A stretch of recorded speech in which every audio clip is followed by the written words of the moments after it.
under my collar, and it shows on Sunday clothes. I'll do my best with soap and water, but the damned old dirt won't go. But when I pass through the pearly gate, my gown be gold instead, or just a red clay road with a red clay wings and a red clay halo for my head.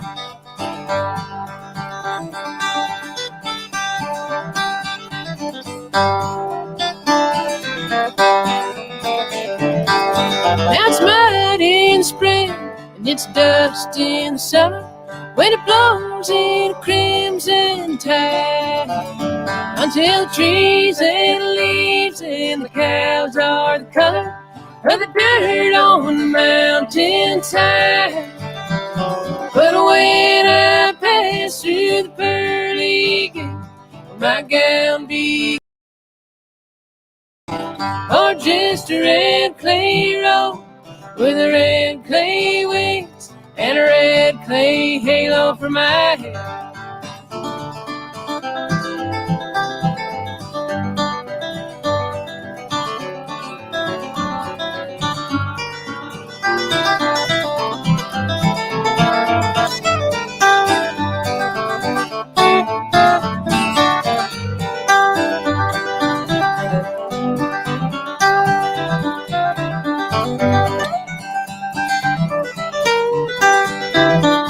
Now Jordan's banks, they're red and muddy, and the rolling water is wide. But I got no boat, so I'll be good and muddy when I get to the other side.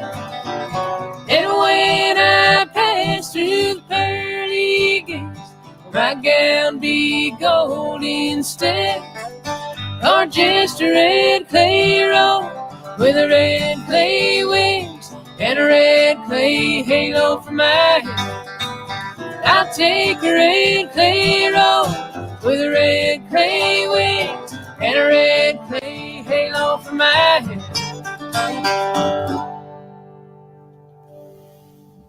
All right. Welcome to Patriots Lament. A little loud there. My name is Joshua Bennett. Be here for the next 2 hours talking about... Please give a big, warm North Carolina welcome Well, thank you. to one of the best. I'll turn that off. That something was loud.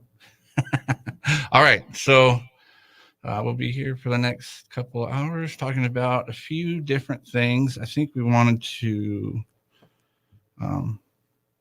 I don't know if anyone has any updates on the Grace Life Church there in Edmonton. They did defy the court order, the church itself, to close. And so the authorities were called in. Mm-hmm. And if you look on the website right now, Grace Life Church in Edmonton, they are closed. It says open Sunday, but this says holds in person. Oh, where is it? That was last week. Yeah. Oh, so maybe they didn't. We'll see. There's a trial date for the pastor. Oh, who did not appear in court. All right. So things are a little exciting there. Keep them in your thoughts and prayers. And I think, I don't remember what the link was, but there was a link if you wanted to go on, was it a GoFundMe or something? I'm sure it's on their website, Grace Life Church. You can send some cash moolah. It's just one way you can help. You know, everyone wants to know, what can I do? What can I do? Well, not everyone, but a lot of times it's, what can I do? Well, that's something really, well, it might be hard for some, but even if it's $5, it's not, it'll go, that's something you can do. How about that? Yeah. It's important to show support for somebody doing the right thing. Oh, I got the wrong. Wrong mic. Here, grab that one. There you go. Got a lot of leverage on it. Yeah. We got one of my sons, Israel, and of course Mike Anderson's in here today. I don't know what's going on with the cameras on YouTube, but there's no cameras. I'll fix it later. Another thing we were going to I thought was kind of interesting was the great, with all the COVID vaccines and everything. Mhm. Angela Merkel decided that she is not going to take the vaccine because she is 7 months over the quote unquote safe and reliable age that Germany decided to take the vaccine. So she's demanding everyone gets it, but she is denying herself the privilege. Well, that's interesting because it's the older population who's more the susceptible more to the at virus. risk, right? That's what's that? What sense is that? That doesn't make any sense. It's the younger people who don't need it, Right. who, if you even believed it was necessary at all. Well, and it makes you, are they just trying to bump people off? Of course they are. Yeah. They probably didn't get the special vaccine out to them yet. Well, even if you're young and you don't get the vaccine now, you'll probably get it in like 30 years, and then you'll die for sure. Oh, by then they'll have something even worse out. They've been in full lockdown for quite a while, and they're talking about going into a third wave lockdown. Mm-hmm. So, yeah, and but you remember that document out of Canada projecting the second wave for 2021, and it's kind of gone exactly as they proclaimed it would. Remember that document was out in November? yeah, amazing, huh? This time,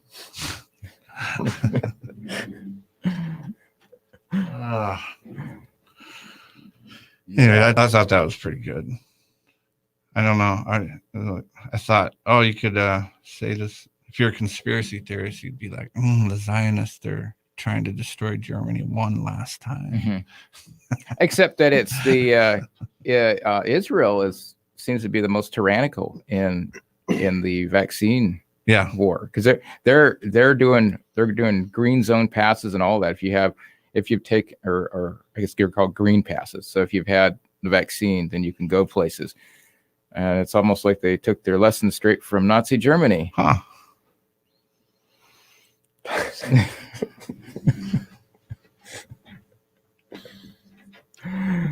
Yeah, if you don't get it, you lock down in your house.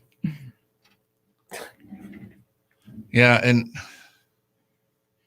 it's kind of ignorant maybe or foolish to say that if you're going to be someone that says, well, Mm-hmm. that would never happen here, I'm not worried about it because that'll just kind of like that pastor that got arrested. But if you think exactly 1 year ago today, whatever, if you can remember whatever you were doing around that time, Mm-hmm. would you have imagined at that time that what has occurred over the last year worldwide could have been pulled off? If you look back, a year and a half ago, you never would have thought we'd be at this point. No. You never would have thought that Americans would be forced to wear burqas, and yet they are. Well, actually, they're not really. I was gonna say, even if they're not forced, it's even worse because they're not really forced. It's like they're just socially compelled, and they just comply. Even in Fairbanks, you're not gonna get arrested if you go somewhere without a mask. You can go into Walmart or Fred's without a mask, even though they have a sign there. No one bothers you, right? Right.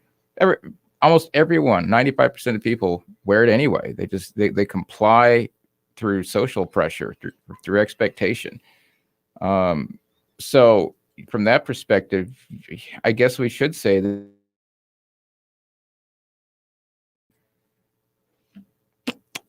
because the people are unwilling they're unwilling to defy any order, whether it's logical or legitimate or not,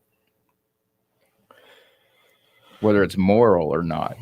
I think we're just over the threshold of the social pressure to wear your mask. If it was just enough in the other direction, all of a sudden everybody would be freeing their face everywhere they go. But honestly, especially with the amount of young people that are just have no idea what to think about anything, they're just looking around them at what's going on, and of course they wear their mask. Yeah, and it's not really unique to this situation. I look at the driver's license. It was originally imposed only on commercial drivers so they could fund to repair roads. Right. And then it became expected of everyone else. And the courts decided later, well, not all courts, there are actually some courts that decided it was unconstitutional, but other courts decided, well, it's become a matter of precedence. Mm-hmm.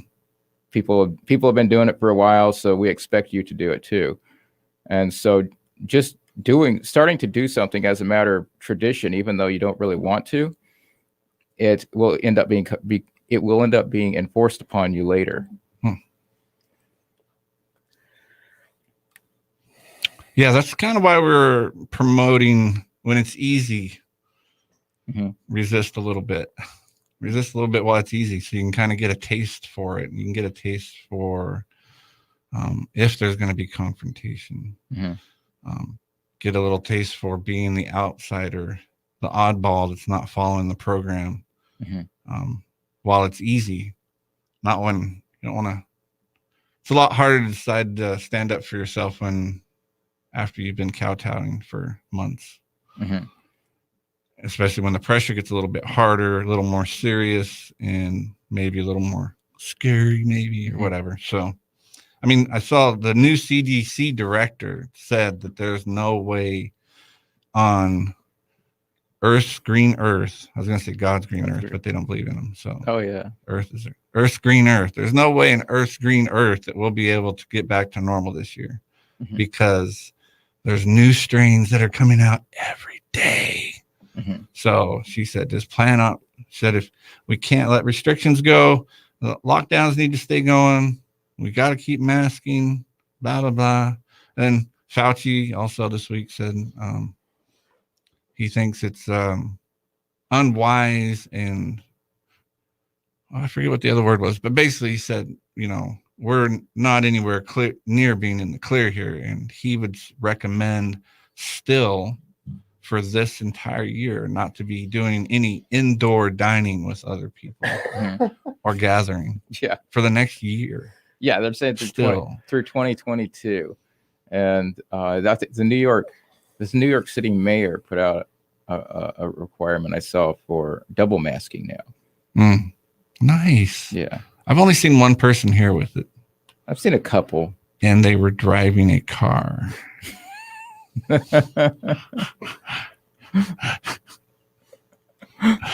Hey, you don't know what's going on the inside of that car. That's true. That is true. I was assuming COVID, but I'm kind of the mind that they will keep the tension really high throughout the whole year, but they're going to start losing it. They're going to start losing people's interest. Yeah. People are going to stop caring. It's been so long already, especially when the holiday season rolls around. The narrative's going to change to, oh, look what Lord and Savior Biden has done for us.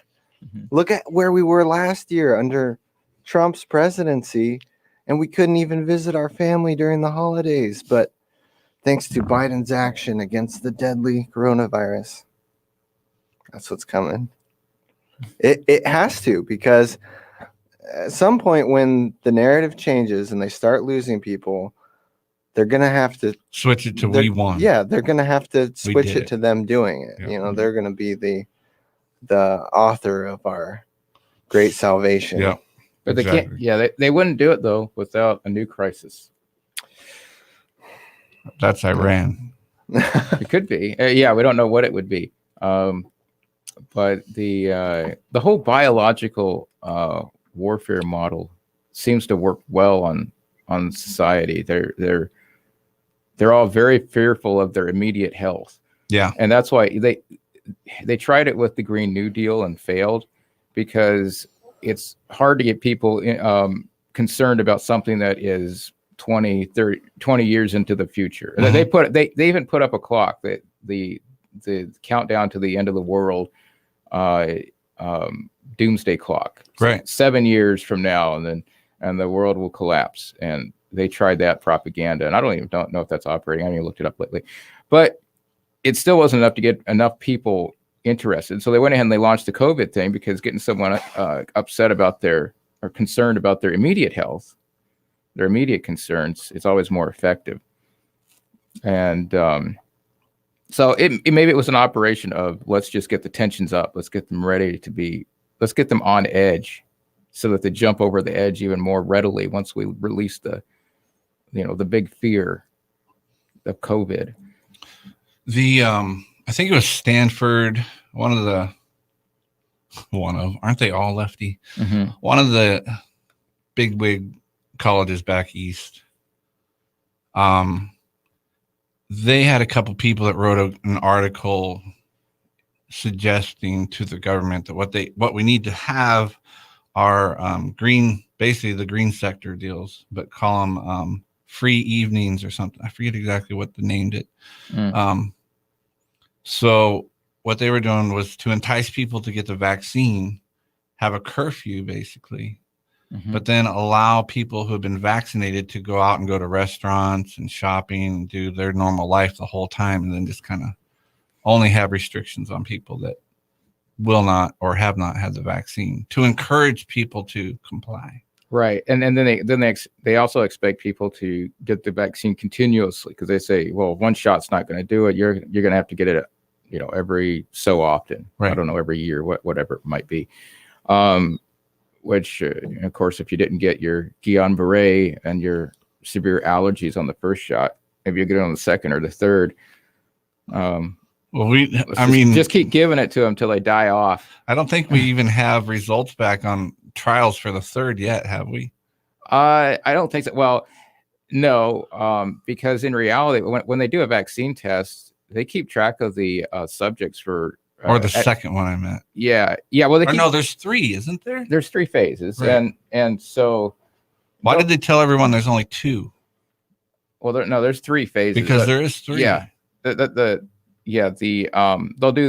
do animal testing, and they did do animal testing on some of the vaccines. I don't know about all of them. Like there was one that was an oral candidate, which it was not funded by Operation Warp Speed, but it was sponsored in one of the animal trials, the primate studies. And I don't know what the story is in all of them, but that one did go through some studies, and then they'll go to a phase 2 with a limited number of participants, and then they'll go through a phase 3 with a larger number. And I think Moderna used like 30,000 people in that one. Wow.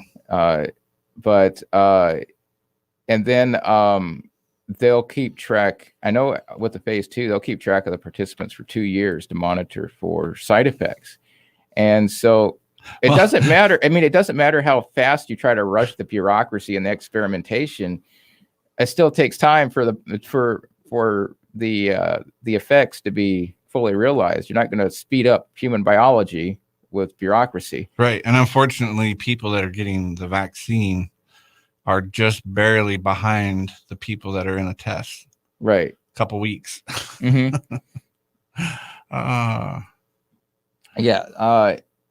don't believe in the jab, folks. So if it's hard to figure out, right, don't get the jab. Yeah, and there's quite a number of people who've already suffered Guillain-Barré and the neurological disorders. And I mentioned variant last week, brainstem swelling, encephalitis, and that's one of the side effects of the vaccine. I read that. So we're about week 5, I think, or something, when they really were, or maybe that was last week. I read somewhere that the Bell's palsy is starting to show up in a few people, because they're at 5 weeks is when people were experiencing that. So we're basically at that stage, but I haven't seen a lot of reporting on it. Just might have been Target Liberty or Zero Hedge, one of those. So fairly trustworthy, at least. Yeah. There's one lady I ran across on Facebook named Sean Skelton who's suffering from that. She has several contacts who are also suffering from the same problem, the uncontrollable jerking and just constant muscle contractions. So Sean Skelton, SHAWN, Sean Skelton. And you look her up, and of course, Facebook tries to denigrate her and claim, "Oh, no evidence, no evidence." But it's pretty clear what's going on with her. And the reason she took it was because she was working in an old folks home, and then she has several contacts who are nurses who had to take it. I wonder though, how many people are having issues that they don't understand or realize. They don't put the pieces to the puzzle together. It's like, I think we talked about it last week. A friend of my wife's family, she was like feeling all these different, but had the outs and mentally and everything. And they finally figured out, when did these things start? Well, it was on this day. Same exact day you had your vaccine. So, okay. And actually one of her, I think it was a chiropractor, kind of spelled it out for her, showed her, yeah, this is happening because of this and this, whatever. So you got to just think, when they're reporting adverse effects and this and that, they're saying that they're going down, but you don't really know how many people are having adverse effects. You don't even realize it. No, even the vaccine reporting organization, it states that only about 1% of adverse reactions get reported. Oh, really? So yeah, so if they report 3,000 adverse reactions, well, you can count on there being 300,000. Yeah. Wow. Huh. It's always good. Jeez. I saw Johnson & Johnson got theirs approved, so everyone's kind of, at least they spread the wealth around lots of nice big companies. Yeah, that's good. Spread the wealth. I don't know. We'll see what happens with it. I don't know. You can definitely see the vaccine passes probably coming soon. Yeah. IATA, the International Airline Transport Agency, is pushing for it. Unless there's a big pushback, then it'll end up being required for commercial travel. Yeah. Yep. They will. I mean, eventually, yeah, that's where it's going. And it's sad. It's because when this all came out, when we were talking about March, we were talking about on here that this is going to be used for martial law and vaccine passports. And sure enough, here it is. It's so clear what they do, and most people either don't see it or they deny it. Don't want to because it's too scary. Can't happen in America, right? Because we have a constitution, which is the first place that it will happen. Right. If you believe it won't happen here, that's the first place it will happen. So. The world is a nut job. I did get to read happily. The United Kingdom has recorded no flu cases this year. Oh, really? Yep. It is a miracle. Come on. Yeah, I mean, there's just so many things. Well, obviously the COVID virus and the flu virus are mortal enemies, and the COVID virus is winning. The COVID ate the flu, so it's actually our friend. So we shouldn't be. COVID saves lives. Yeah. Actually, it does. I saw that. Well, I won't get into that. It's a different road. But I mean, if you just start putting these things together, I just can't understand. Take the mask off. Yeah. Just take it off. They're freaking they're lying to us. I mean, especially in Fairbanks, Alaska. I mean, there are not a lot of places around town that you go to on a daily basis that are going to give you that much of an issue for not wearing a mask. Exactly. I mean, Lowe's has a sign out front that says, "Please wear a mask," or "Please use your face covering," or something like that. Those people in there are so nice. They don't give one single crap. They don't care at all. And everybody there is really nice to me. You know, they help me out if I have any questions. They don't care. They're just regular people just like us, you know. This is sure there are lots of places, like we went to the ultrasound place over by West Fred's, and their policy was really strict, and they had the blast shield out in front of their desk, you know, waiting for us to come in. And we come in the door, and I wasn't wearing my mask, and because I was gonna ask him, I was like, "Hey, you know, like, are you guys gonna kick me out if I'm not wearing one?" Because obviously I want to see the ultrasound of my baby, but she's not wearing a mask on the other side of her, excuse me, blast shield, but she's yelling at me that I can't come inside unless I wear a mask. So it's pretty funny. Then she puts hers on the other side of the wall. Yeah. So that we can talk to each other through the wall with our masks on. Very, very, very safe.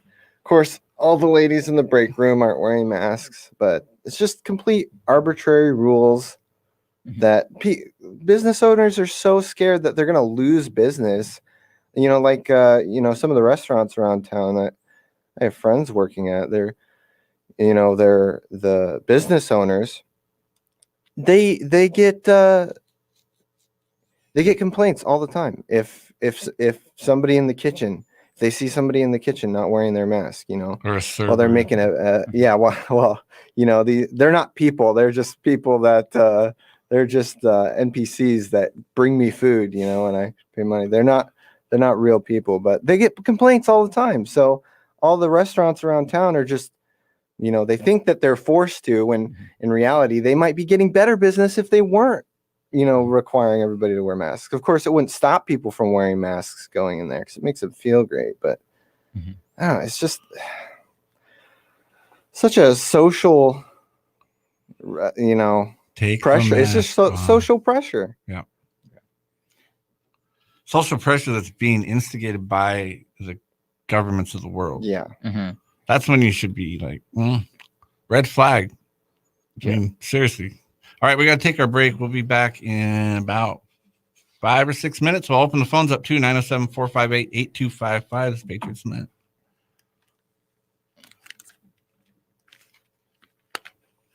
And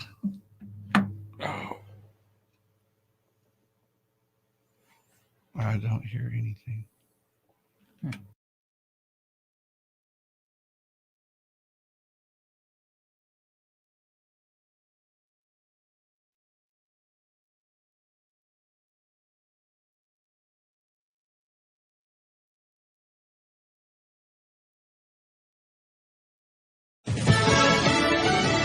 The House passes the American Rescue Plan. I'm Mary Corsetti, Fox News. President Biden speaking shortly after the House of Representatives passes his proposed $1.9 trillion coronavirus relief bill by a 219 to 212 vote. We're one step closer to helping millions of Americans feed their families and keep a roof over their head. And we have no time to waste.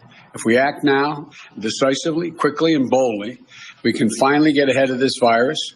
We can finally get our economy moving again. And the people of this country have suffered far too much for too long. We need to relieve that suffering.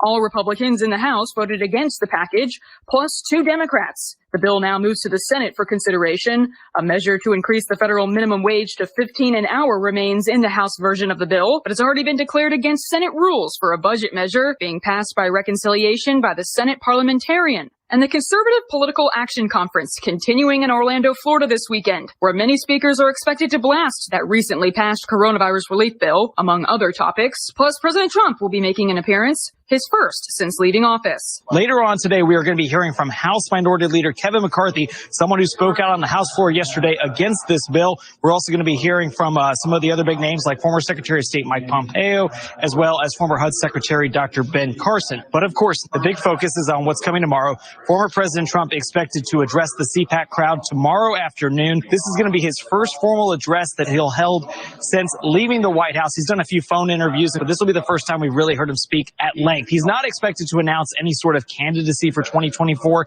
This is not going to be his, big moment to announce with his next step. But what he is going to make clear is that he is still going to be involved in politics. He still wants to shape the message for Republicans. That's Fox's Mark Meredith reporting. America is listening to Fox News.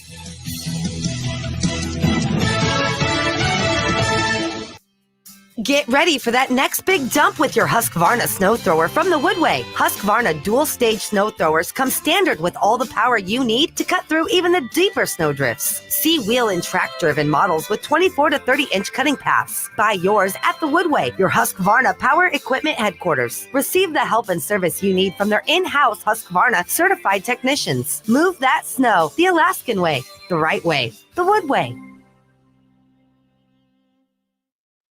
See it live on Facebook. The North Atlantic right whale is critically endangered. Some 400 remaining individuals face dwindling food supplies and mortalities from collisions with cargo vessels in busy shipping lanes. Learn how unmanned aircraft from UAF's Aquasi provide information to monitor whales and reduce collisions. Join Dr. Kathy Cahill, Director, Aquasi, and Andrew Wentworth, Sea Hunter Project Manager, live this Tuesday, March 2nd at 7. View Science for Alaska lectures on UAF and Geophysical Institute Facebook pages. Don't miss Science for Alaska lectures. Alaskans are facing difficult times. The attorneys at Berglund and Doxey know that injuries in an accident involving an automobile, airplane, snow machine, or off-road vehicle adds to the difficulties your family already has. Securing fair compensation for your injuries is not a challenge to face alone. The attorneys at Berglund and Doxey are available to provide professional representation if you've been injured with a free consultation. Berglund and Doxey, over 45 years of combined legal experience. Contact them at 456-4020 or online at berglunddoxey.com. Consultations by video conference platforms are also available. At Shriners Hospitals for Children, there are a million reasons to share love. My buddy Caleb is one of them. This is his story. Hi, I'm Caleb. I was born with spinal bone disease. I have broken my bones almost 200 times, and I have had 11 surgeries, but I didn't let that stop me. There are a million reasons to share love, but you only need one. To learn how you can share love, visit loveshriners.org. We've all done it. Driving down the street on a cold day and we see what appears to be a homeless person. We wonder, how do they do it? Well, it's a good question. What's it like to be homeless in our hometown with temperatures at 30, 40, or 50 below? It's intolerable. And homelessness isn't always about the outdoors. It can be about being trapped inside as well. Like the pretty young couch surfer whose host is forcing her to choose between sexual favors and the unbearable cold. What would she do to keep her child warm? Well, here's a question. What would you do? Homelessness is full of questions we've never had to ask before. But the question of how has already been answered.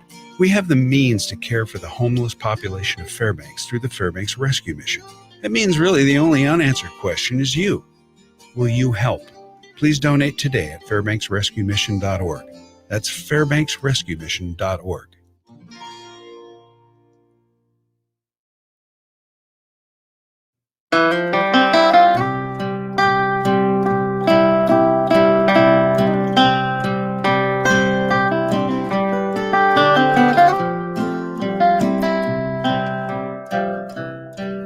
When I cross over, I will shout and sing.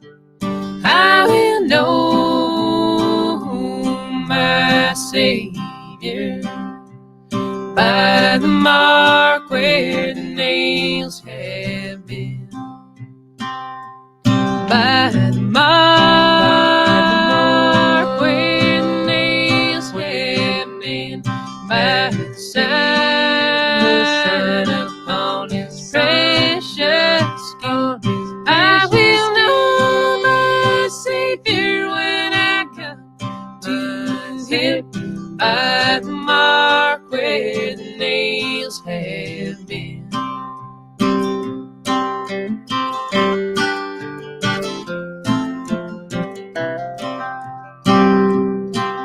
A man of riches may claim a crown of jewels, but the King of heaven can be told from the Prince of Fools by the mark where the nails have been nailed, by the sign upon his precious on his I will know my Savior when I come to him, by the mark where the nails have been.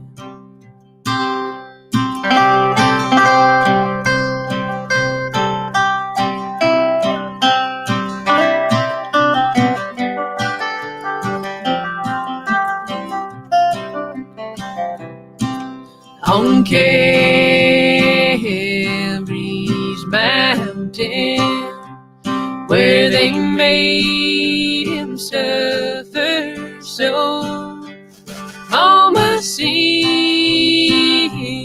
was paid for a long, long time ago. By the mark where the nails have nailed, by the sign upon his precious on his I will know my Savior when I come to him, by the mark where the nails have been. I will know my Savior when I come to him, by the mark where the nails have been.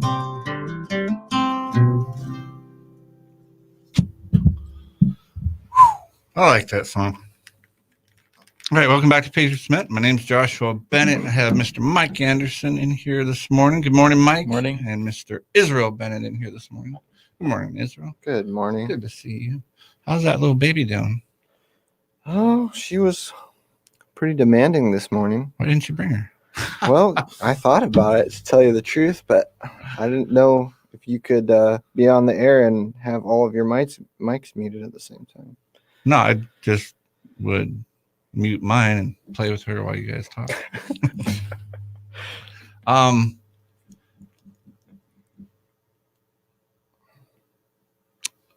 just kind of read this instead of making up something about it. So, we're talking about a lot of mandates, and we've discussed in the past about separations, right? Mm-hmm. When there's irreconcilable differences in a nation, is it better to have a civil war, or is it better to negotiate and separate? Mm-hmm. And obviously, negotiate and separate is the best thing.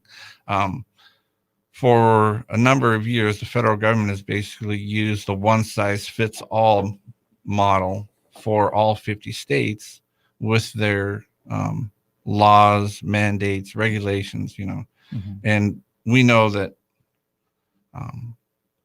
California is not the same as Alaska. Mm-hmm. So, the arguments that were going around back when the wood smoke issue was going, there's always an issue. But during the wood smoke thing, it was like, look at California's record, look at our record. Well, this is done. So, Los Angeles, their goal is 30 p.m. It's PM 0.30 there, So we're like, well, how come they get such a higher? PM 30? Yeah. PM 30. Okay. And ours is 2.5. Like, well, it's apples and oranges, but then don't do it. Mm-hmm. But instead, we've been being run by the federal government. Is now the central government.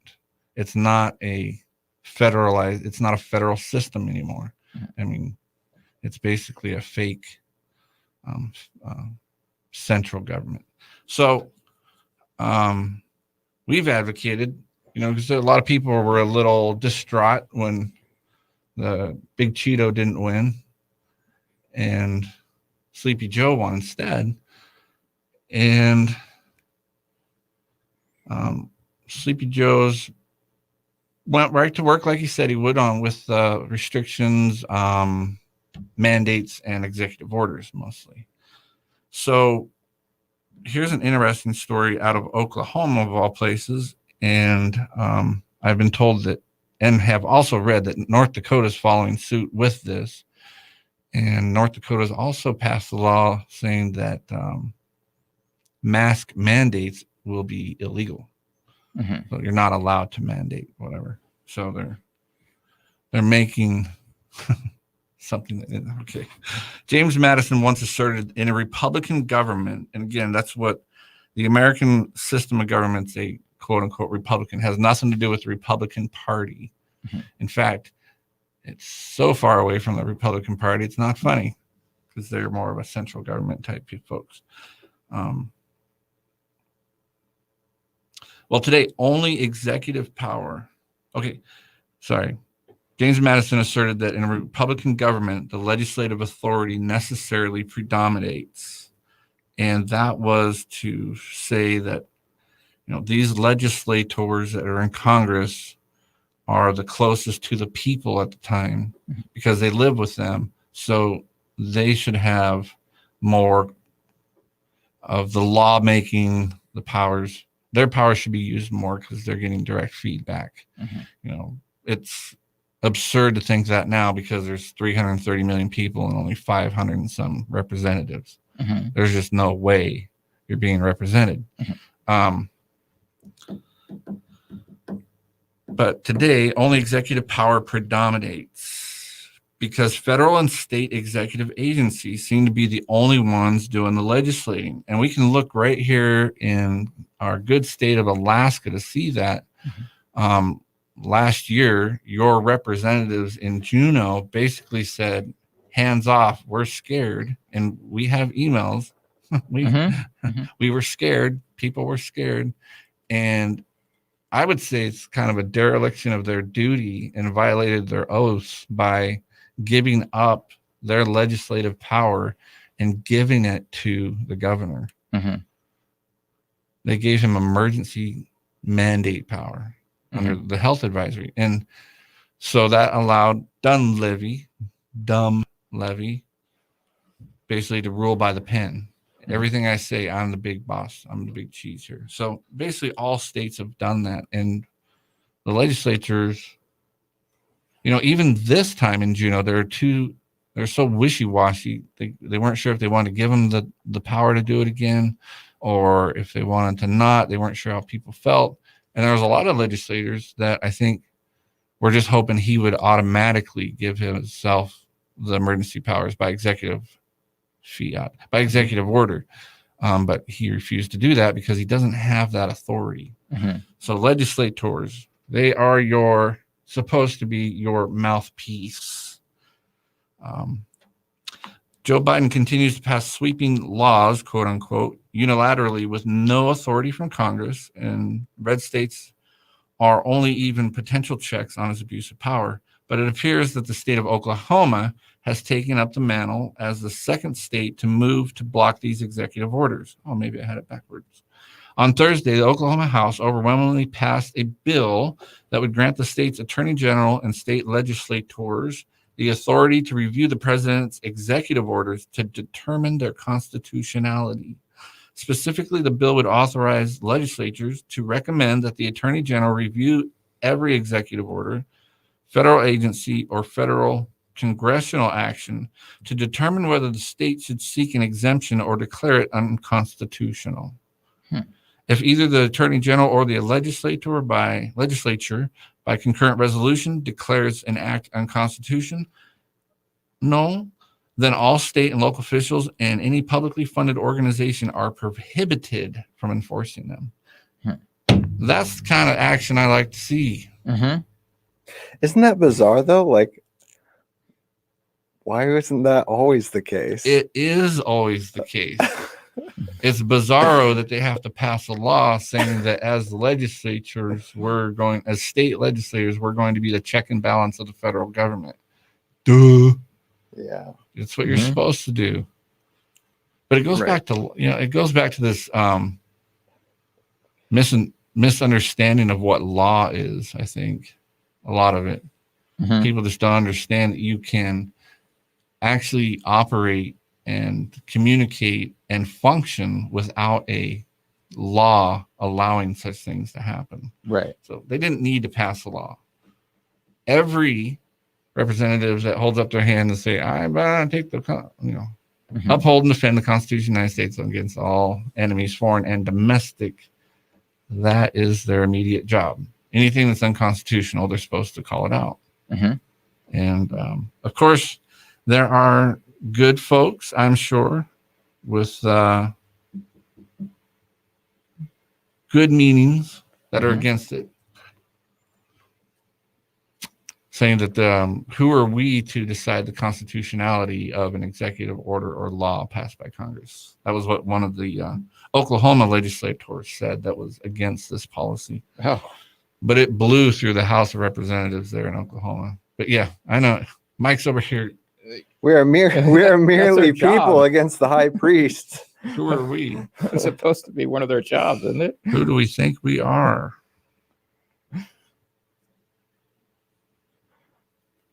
Yeah, well, it's the beginning of the separatism. So, and it's not just going to end with that. Probably going to see a breakup of the Union into several regions, not necessarily having to do with FEMA regions. So right. We need to get into that region stuff. So Oklahoma's House is the second chamber now to pass the state sovereignty bill. So I was wrong. North Dakota was first. They passed their bill 51-43. So it was a little closer. 30 Republicans voted against it. But on the Oklahoma side, what? It's kind of crazy. On the Oklahoma side, the Speaker of the House, actually, he's the one that brought up the bill, and it passed 79-18. Okay. Right after the passage of that, Representative J. Stegall introduced H.R. 1005, a resolution expressing the right of a state to defend the Constitution and intervene on behalf of the liberties of its citizens. Now that's the one. Oklahoma hereby asserts sovereignty under the 10th Amendment to the Constitution of the United States over all powers, states the text of the resolution, which passed 80-14. This resolution shall serve notice to the federal government of our intent to maintain the balance of powers where the Constitution of that United States established it. That we intend to ensure that all federal government agencies and their agents and employees operating within the geographic boundaries of Oklahoma or whose actions have an event on the inhabitants, land, or waters of Oklahoma shall operate within the confines of the original intent of the Constitution of the United States. And that sucker passed. Okay. I see like a bad meme here where you accept a job without looking at the job description. And you end up there, you're like, oh. I mean, 30 Republicans voted against that in North Dakota, you said? Yeah. We're supposed to do what now? Well, unfortunately, if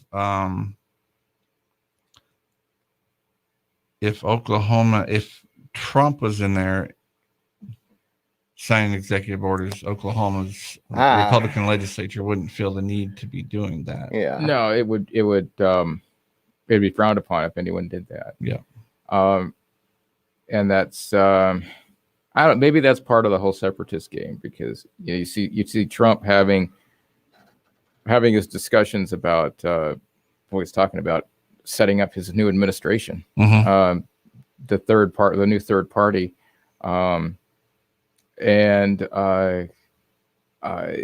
maybe that's part of it. The separatist movements, wherever you go in history, end up having someone to lead them. The subjects always end up looking to the new leader. Mm-hmm. You remember that meme about the revolution? The revolution. It has a rotating statue, 4-pointed statue. Yeah. Drag the old statue down, the new one rotates up. Yeah. And so that's unfortunately what we see. We're just kind of along for the ride, hoping someone listens. But usually, most people won't listen because they're always going to be looking up to someone to lead them, someone to be their master. Was that specifically for executive orders or? And it said also laws that Congress passes. Okay.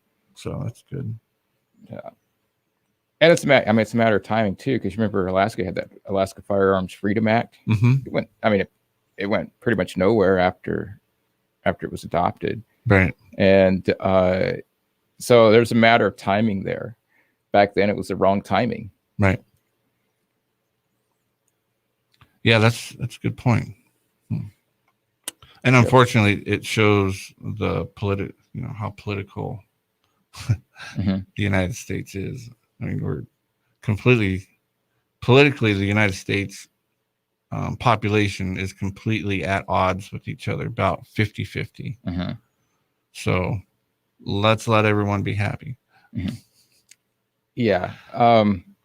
Europe does it. Yeah. Europe's a whole bunch of little states. But they're falling apart too, because it's right. I meant before the European Union, there was. Oh yeah, yeah. Then they tried to get the European Union to work, and it hasn't worked. I mean, you have people speak different languages in the different countries. They have their different cultures, and trying to tie them together culturally in a centralized structure like that just doesn't work. Right. It's the same it's the same one size fits all. And likewise, trying to tie Alaska together with New York or California, it's not going to work. We have different cultures. Yep. I don't know. It's a matter of time. Yeah. Well, yeah, it's unless you go to Anchorage, where Well, for some reason, Little Angeles. Big thing last year was people fleeing California and going to Texas. I mean, that's been happening here for a long time. Yeah. For some reason, people come here from the States. I mean, normally you would think that it was business opportunity or, more gun rights, whatever. That's a common thing of, more right-leaning people that move here for those reasons. A lot of job searching and stuff like that. But, I mean, you look at the polls, right? It was a lot closer to 60-40 than it was 70-30, wasn't it? Yeah. By the end of it, I was looking at it when they stopped the count and trying to keep up during the election of what Alaska was looking like. And it started looking a lot more blue than I would have thought. Yeah. Yeah. Well, yeah. And Alaska has, as far as percentages goes, it's about 60% independent. Yeah, that's true. Yeah, that's true. But I'm just saying that's separate from the from the voting numbers that you're seeing. Yeah, but yeah, just in general, it's about 60% independent, which is kind of unusual for various states. Because mostly it's Republican versus Democrat. Right. I wonder if it's not. Do all states have the options? Do you know the options when you're signing up to vote or whatever? I wonder if some states only have Republican, Democrat. Oh, I see. I don't know which ones have which. There's like the Green Party. It's pretty universal. And different states have different independent parties. Well, then there's a Libertarian Party. Yeah, which is a joke. Biggest joke there is. Libertarian Party. Anyways. If you have thoughts on that, I'd like to hear it because, that's kind of the only way I see forward. And it's too bad it couldn't happen sooner than, because it's gonna happen something along those lines, because of the currency issues. Yeah, and unfortunately, people will go for their trying to get a leader. They call for liberty, then beg for tyranny. Give us a king. Yeah, that's what they always do. Give us a king. So that we may be like the other nations. Mm-hmm. See how that turned out. Yeah. Yeah. We saw what God thought about that as well. Yep. And they call for liberty and beg for tyranny. But I don't even know if there's enough support in Alaska anymore to secede. But the reason, kind of one of the reasons why we've been talking about it is because I really, there is more than just speculation in the market world and the financial world. And once you get away from the official narrative, folks, which is just pump money till the well runs dry, and luckily there's no bottom to the well, so we'll just keep pumping money. But a lot of smarter people are saying, and even big investors are saying, this is possibly the biggest bubble they've ever seen and ever known possible. That what's happening in the United States right now. Well, and Armstrong's been put out some articles recently. Was one I'm thinking of. He points out that there's the talk about it being the big bubble, and that's according to him, that's not the case, and that's one of the symptoms of it not being a bubble. When there's a bubble, everyone's into it, right? No, everyone's saying bull market, and a real bubble occurs when everyone's in it and there's no one left to come in. And right now, people are saying, "Oh, it's a bubble. Stay out of it." Well, those are people still available to come in, right? So it's not really a bubble. When they call a bubble, it's not a bubble. It's the reverse psychology of it. But I just like right, and right now you're seeing the rise in there's a rise in interest rates going on right now, right? Despite the central bank keeping it at zero, basically. Yeah, they're trying to keep it at zero, and they can't, and that's going to end up resulting in bond market collapses, right? Which the whole Great Reset was the reason. The primary reason they wanted to do that was financially, is because they can't afford the pension funds. They have all these pension funds, like Social Security, for example, 100% invested in government bonds, and it needed 8% to maintain solvency indefinitely. And the last time it was 8% was in the late 90s or so. And at this point, those systems are collapsing. They can't pay out. They can't pay out the welfare. They can't pay out the pension funds. They can't pay out the Social Security. So what they have to do is, quote, the Great Reset.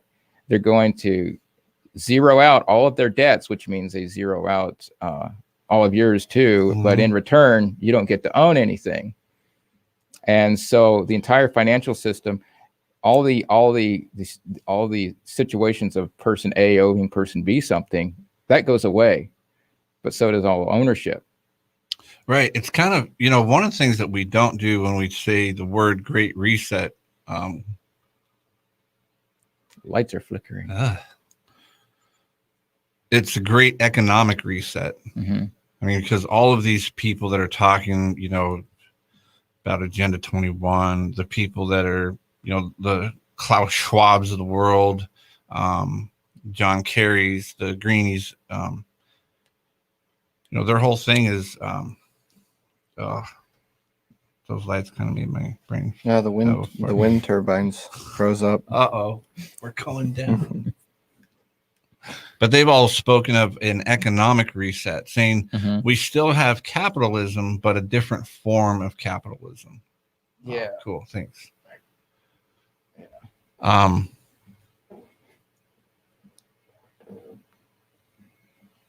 So the money situation is why we think that there's going to be more. it's a better opportunity to talk about separating from the states now while things are somewhat easy, at least to get the conversation going, than when there's an economic reset. Yeah, and I think the separation will occur organically, and perhaps the more important thing to talk about is what do we do in that process, not to make it occur, but how do we survive and prosper through that process? Because we can affect things on our individual levels, but we're not going to affect things on the collective national or state level. Right. Well, and we've talked about different things that that should or could happen, that people can look for or look to, get ready for, get ready with, and we've had a lot of people who've called in, where they got their generators, they've got stores of food, they got this and that. And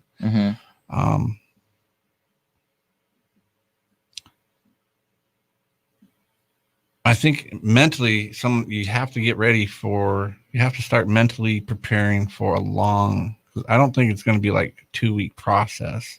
It could be a long time before. It depends. Do you think they'll use a war?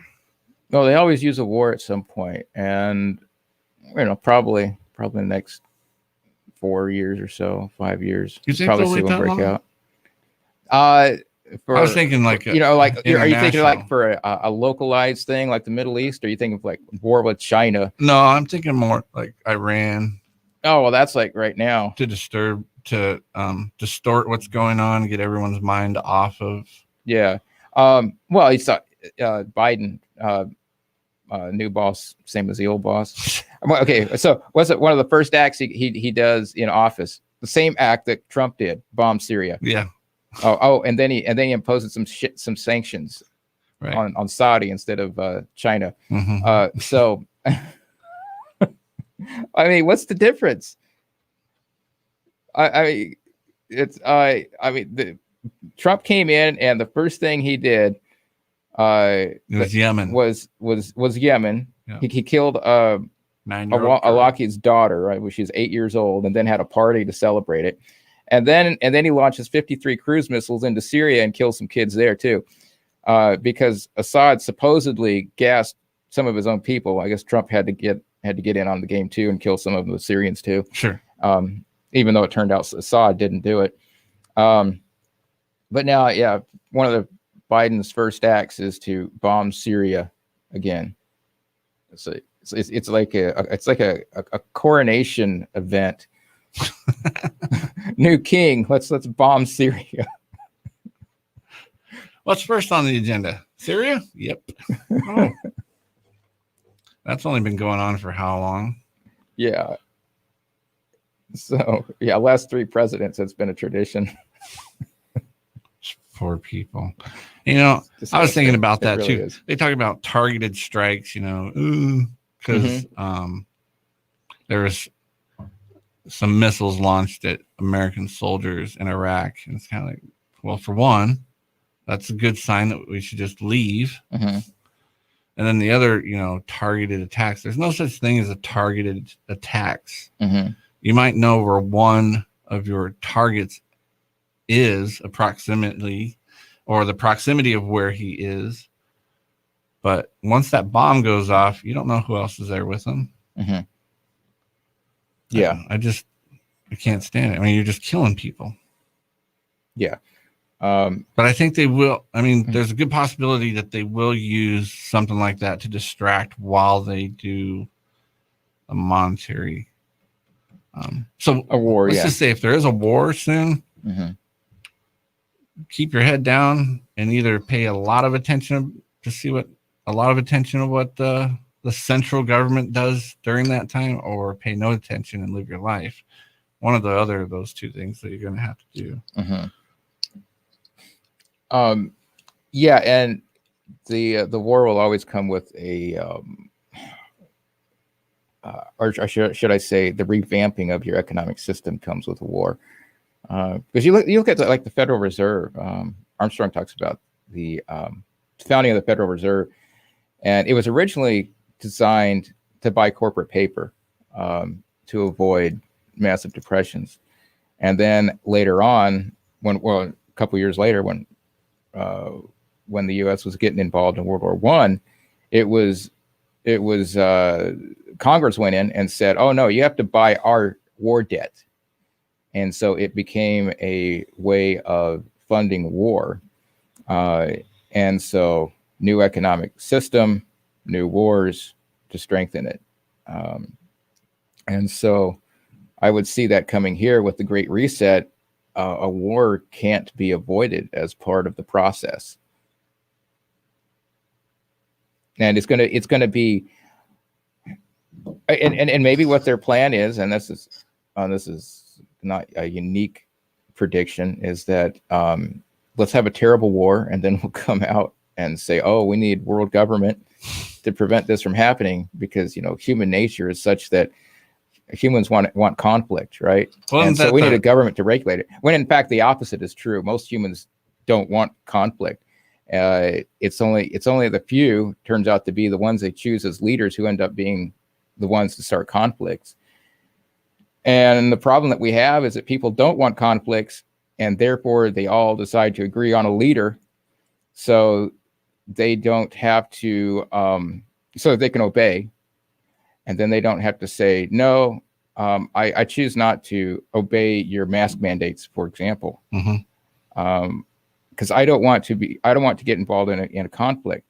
I've had people tell me, well, I wear the mask just to be polite, because they don't want to get into conflict. Most humans don't want to be involved in conflicts.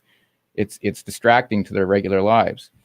And so they'll avoid it. And just like pushing a beach ball underwater, they push it down further. And the conflict that results is far worse, the world war, than what they would have had if they just had the little conflicts with each other over, I'm not going to obey your mandates. So humans don't want conflict, but it's a misnomer that's used to justify massive state power.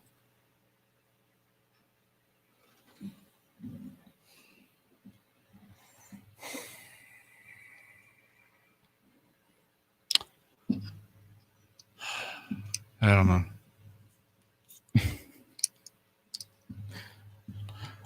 I mean, I agree with you. I'm just sitting here thinking, I don't know what any more to say to get people to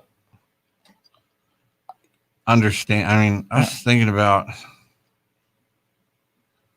we went out to eat last week or whatever.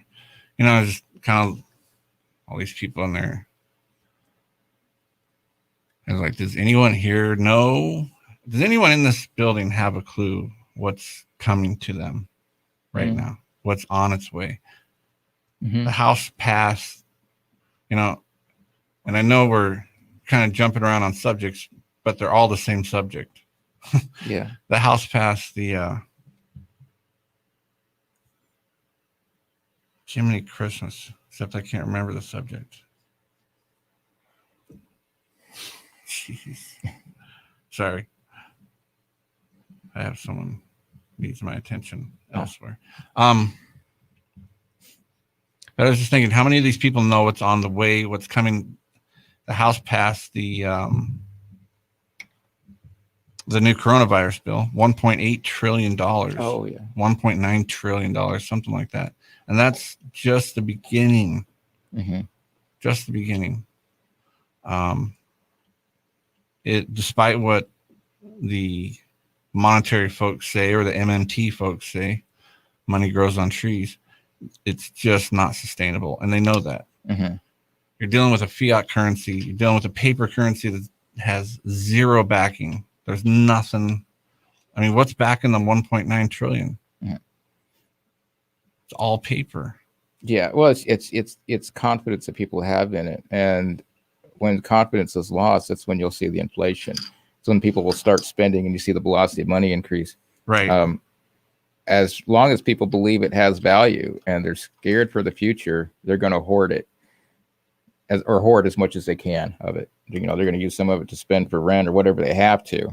But their instincts are going to kick in and say, I'm going to stick this in my mattress for right now. Right. And I think I've read velocity right now is like under 2, like 1 point. I mean, it's like nothing. Yeah. No one's spending. There's Right. not much exchange going on right now. Yeah. Yeah. And I can tell that myself right now too. Yeah. It's what there's, and you also have the inflation caused by shortages right now going on too. Mm-hmm. The supply inflation, and we talked about those, like lumber, $7 for an 8-foot 2x4. Yeah, I was looking into that a little bit more, and what it was, the lumber prices have gone from, and it's a supply issue. Mm-hmm. In 19, lumber was like $500 and something per 1,000-foot board, mm-hmm. and now it's kicked over $1,000. Yeah, the highest it's ever been. Mm-hmm. So it's doubled. The prices for lumber has doubled since the I was going to say since the corona, but since the government's actions because of the corona. Yeah. Or for the corona. And housing prices, I was telling you, I was looking at some in Idaho, they've gone up 10 to 13% the last 30 days. Mm-hmm. That's how's that not an inflationary? Mm-hmm. That's part of the inflation, and everything's because money pump well spent, Mm-hmm. And it's interesting how it's divided. It's like 2x4s have gone up 4 or 5 times, but then plywood has increased slightly. It's like I think it was $42 for the same piece of plywood I bought a year ago for $39. So that's more byproduct though, maybe. Yeah. So I don't know. I don't know why that is. But it's kind of interesting how it's divided up between the types of lumber. I know a lot of people get excited about it too. Like, oh, look, my house is worth 10% more than it was 30 days ago. Yeah, why? I could take the lumber out of it and sell it for a profit. Yeah, but I mean, you have to. If you're a thinking person, you have to say, "Is that a good thing for real?" Well, do you remember? When people were stripping copper out of people's houses, air conditioning units and all of that, to sell it. Now people can be stripping the studs out of their walls. Is this load bearing? They're going to come home and find the T111 missing and studs missing out from inside of it. All load bearing walls are gone. I shouldn't have said that. Probably gave someone an idea. Well, let's hit the phones. 907-458-8255 is the number. Oh, I got to turn the buttons on. Hello, caller. You are up. Never ask of money spent where the spender thinks it went. That's Robert Frost. Nobody was ever meant to remember or invent what they did with every cent. Yeah. So I think it's okay. If we would have had this show a year ago, nobody would have paid attention then either. Just like I expect nobody will, what I'm saying here. Nobody's gonna care. Black. Yeah, there is a lot of that, unfortunately. But I mean, it's. I think Alaska better watch out for somebody. Better make a plan rather than join together or something. Just make a plan what to do when California wants to take Alaska. It's going to be the money. It's not about the time. It's about the money. You can't trust Dunleavy. I think he's already been bought out. And Alaska should divide into the original 5 mining districts and make 5 states out of that. That was one of the original plans of that's interesting. Separation of Alaska from seceding, actually, which we should do. It's why would you join anything that you don't agree with, right? Forever and ever, and not want to get out. So, well, that's kind of what I'm thinking. It sure sounds like a lot of Cold War talk. I don't know what we gained from supposedly eliminating the Cold War and Soviets, and I think it's structured pretty much there. So I'm getting kind of an echo. I'm going to call back or something, guys. Yeah, okay. Have a good show. You bet. Thanks. Yeah, that's pretty interesting. Not sure.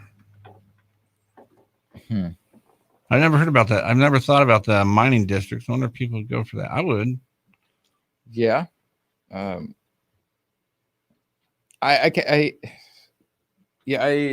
wonder what will happen with Alaska as things separate.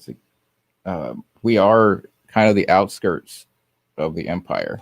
Well, and he had a good point about California. He said, the money, and we've talked about that before too. I don't see how in the world you can have so many states that are broke and then have one state that has $60 billion in an account and not have it touched. Oh, well, I saw, what's it this morning in the Newsminer said, Newsminer just said 75 billion. They've had a windfall this year. What? Let's see. What, did they invest in all vaccines this year? Yeah, Alaska's permanent fund continues bull rush near 75 billion. Holy smokes. Huh. I didn't know that. Well, there's wow. And that's, I think, the permanent fund earns its money. Well, it's off of the tax oil money, right? That's as the principal, but it's invested in the stock market, and it's fluid. They can move it in and out of different stocks and all that. So, but then you look at all these states that are dependent, or entities that are dependent on government funding, on selling bonds, and they're all broke. And what does that tell you about where your money should be? Should you have if you depend on a Social Security account that's 100% invested in government bonds, should you really have confidence in that? I wouldn't think so.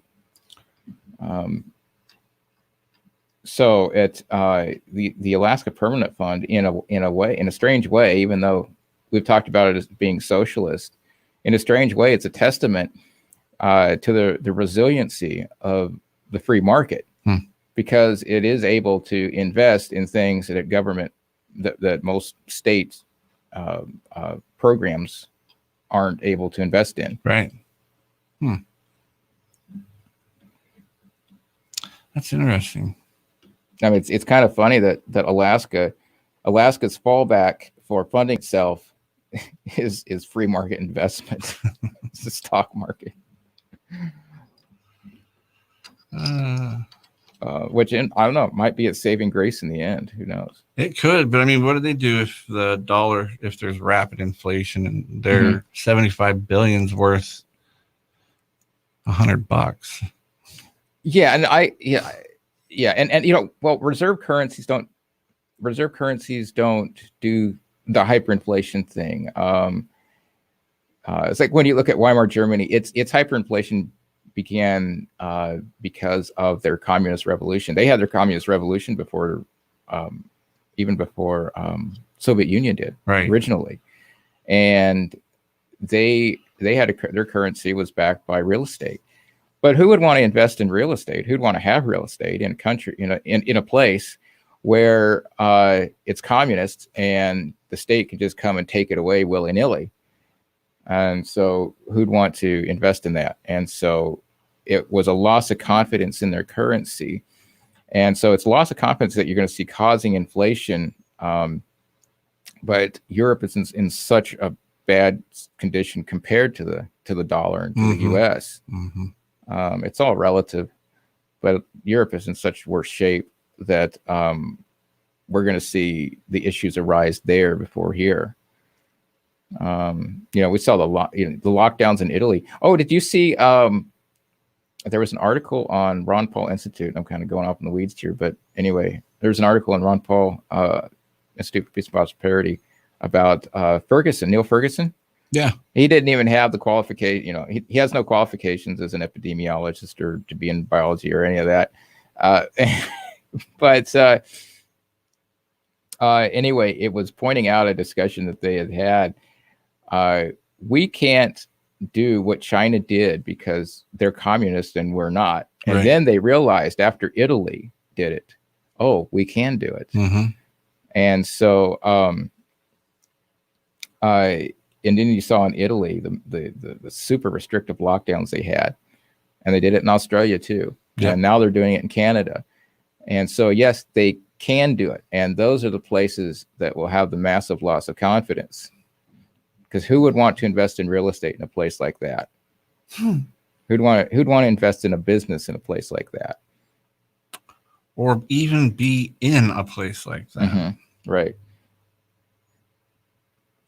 Yeah, I don't know. Well, but what about they're talking about the euro being, well, no, that's not quite right, because they were talking about a euro and yuan kind of a partnership being the next, like a basket of currencies. Right.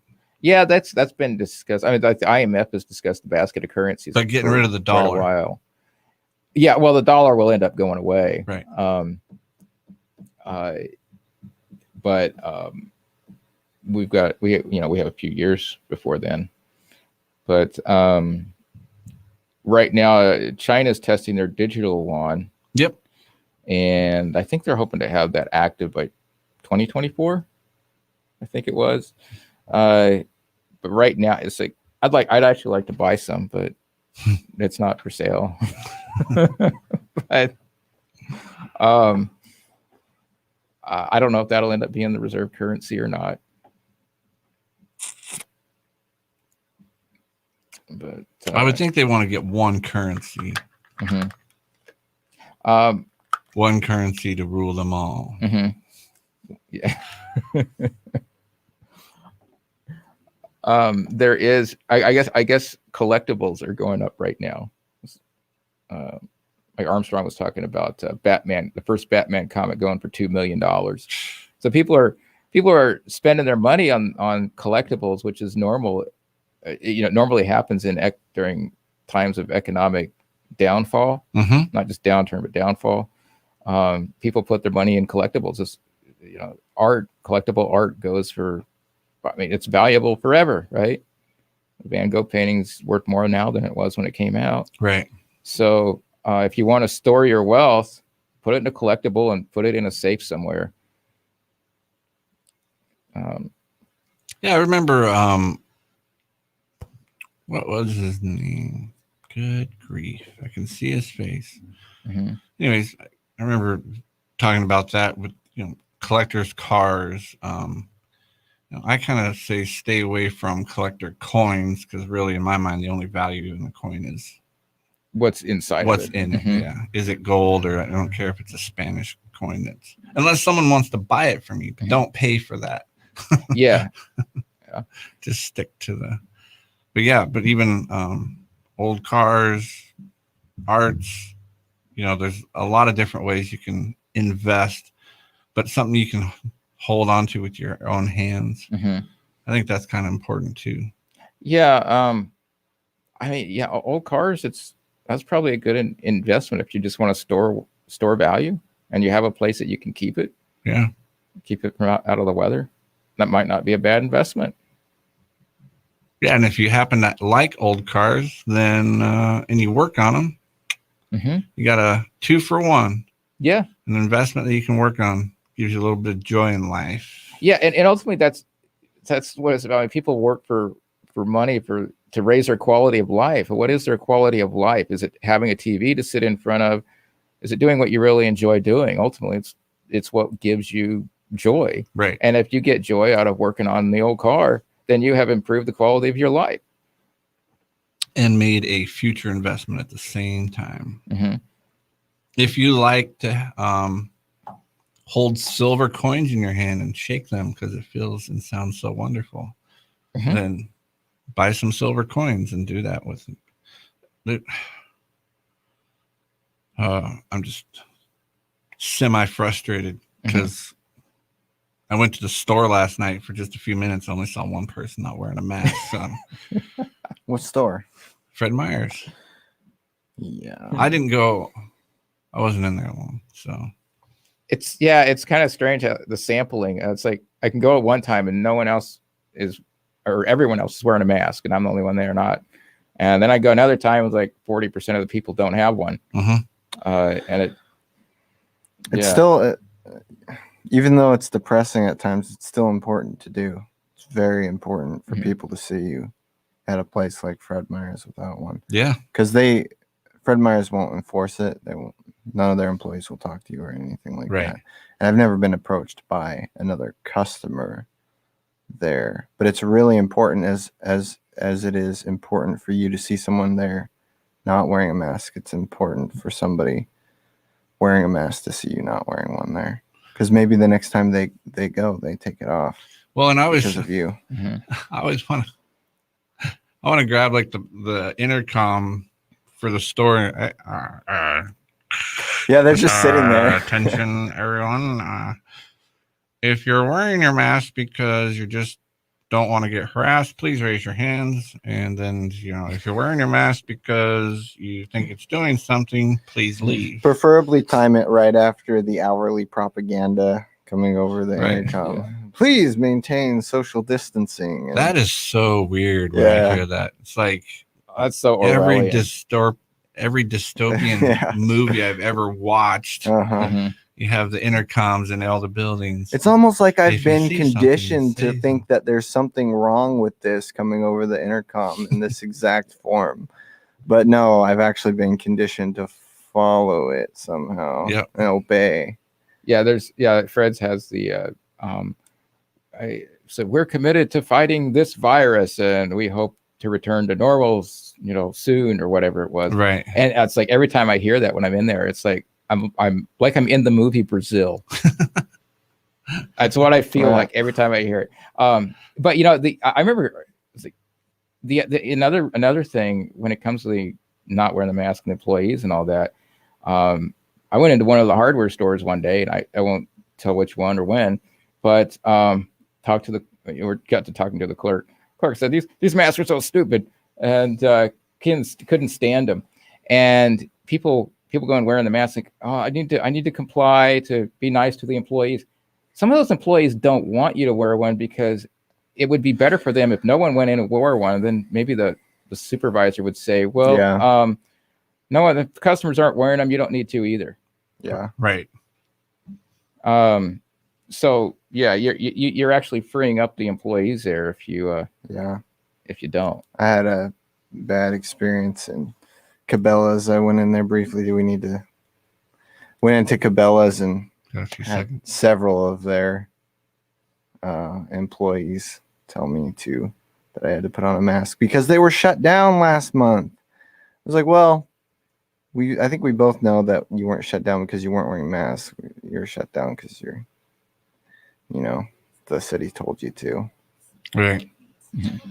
All right, that's the end of this one. We will be a 219 to 212 vote. I'm Mary Corsetti, Fox News. The House of Representatives passing the $1.9 trillion COVID-19 relief bill in the early hours of Saturday morning. All Republicans in the House voted against the package. 2 Democrats voted against the package. We're talking about increased testing, increased PPE, school funding, food assistance, rental assistance, child care assistance, also those stimulus checks, $1,400, because if you add the $600 when President Trump was president, that equals the $2,000 that President Biden promised. The 2 Democrats voting against the plan, Kurt Schrader from Oregon and Jared Golden from Maine. Now, Golden from Maine put out this state. Unfortunately, the path congressional leaders have chosen goes far beyond these key provisions to the tune of hundreds of billions of dollars. After supporting $4 trillion in emergency COVID relief in 2020, I won't support trillions more in funding that is poorly targeted or in many cases not necessary. That's Fox's David Spunt reporting. And the Conservative Political Action Conference in Orlando, Florida is underway, with most of the GOP's leading 2024 presidential prospects. Former President Trump is expected to speak at the conference Sunday in his first public appearance since leaving the White House. Plus, a word of warning from the White House about deadly storms. Calling the recent deadly winter storm that crippled Texas with power outages a wake-up call, President Biden's National Climate Advisor says we should expect more of the same nationwide. Gina McCarthy says the snow and ice that blanketed Texas and other states is not going to be as unusual as people had hoped, and that's because of climate change. In an interview with the AP, McCarthy said we need systems of energy that are reliable and resilient. The mid-February storm knocked out the electric grid across most of the state. Millions were left without heat for days as water pipes froze and then flooded countless homes as they thawed out again. Dozens of storm-related deaths have been reported. That's Fox's Karen McHugh. America is listening to Fox News. Fairbanks Urology is a vasectomy center of excellence and expert care provider for men's health needs. Dr. Tony Nema. If you're a man considering getting a vasectomy, Fairbanks Urology has a new vasectomy technique. This makes it almost pain-free, less than 15 minutes for the procedure, and way more affordable. If you have urinary symptoms, you're in good hands with Fairbanks Urology. To learn more and receive a discount on your vasectomy procedure, visit fairbanksurology.com. Before you know it, the geese will be flying, the snow will be melted, and that means building season. With decades of heavy equipment experience, Homestead Pumping and Thawing can help you get your excavation project done right the first time. With the best equipment and operators to help you with all your excavation needs, such as land clearing, foundations, septic systems, driveways, and more. Call today, 488-1566, to get on the schedule for your spring septic or dirt work needs. Before you build, you need Homestead. 488-1566, or visit their website, homesteadpt.com. What sets affordable used cars apart from the other guys? Let's start with a huge selection. Affordable has over 400 clean late model 4x4 trucks, cars, and SUVs. All makes, all models for over 24 years. Affordable has helped Alaskans purchase quality used vehicles at great prices. Affordable Used Cars also has easy, no-hassle financing and a low-pressure sales staff that truly is there to help you. Why, you can buy a car at Affordable in less than an hour. Affordable is Alaska's choice. Here's that song again. Here's that song again. For the 100th time today. Here's that song again. It's gonna be stuck in your head all day. Here's that song again. It will make you cray, cray. You love your kids enough to watch that TV show a bajillion times. Love them enough to make sure they're in the right car seat for their age and size. Show them you love them. Keep them safe. Visit nhtsa.gov/the right seat. Brought to you by the National Highway Traffic Safety Administration and the Ad Council. Ice fishing. It's a heck of a lot of fun if you're prepared. So visit Frontier Outfitters for everything you need, from rods and tackle to augers, a wide variety of snowshoes, and of course, the right winter clothes. Frontier Outfitters has your license, your guns, your ammo as well. And downstairs, Century Hardware has snow machine and ATV accessories, plus the best selection of nuts, bolts, and fasteners you'll find anywhere in town. Visit Frontier Outfitters and Century Hardware in the Gavora Mall.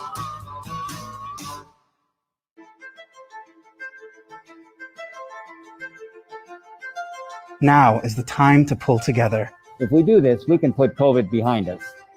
The end of the pandemic is in sight. If we all work together, everyone can get back to their fitness goals. And we can welcome every student back to the classroom. Mask up, wash your hands, and watch your distance. A message from the Alaska Department of Health and Social Services.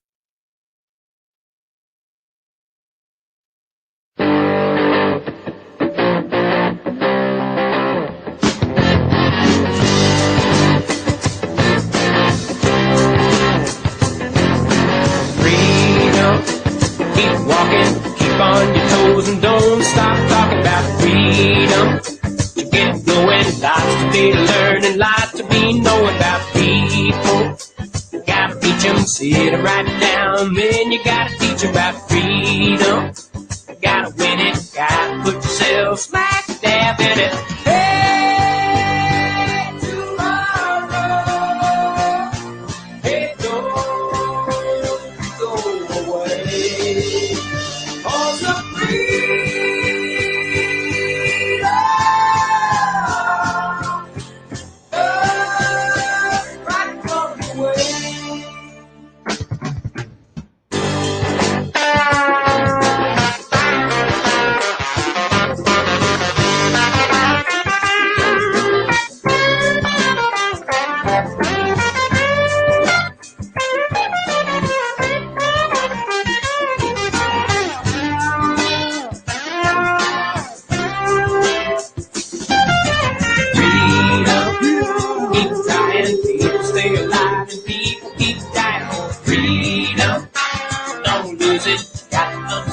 you just can't abuse it. Freedom, get moving. Never gonna stop till everybody proving on love for one another. Call it some friend and call it some brother. Hey, tomorrow, you're so far away.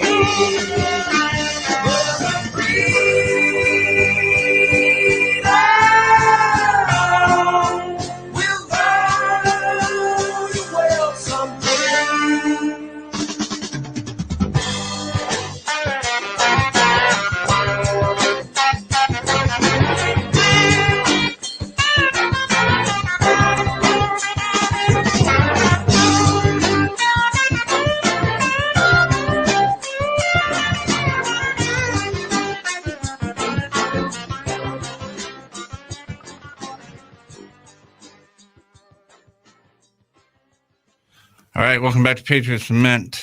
Freedom.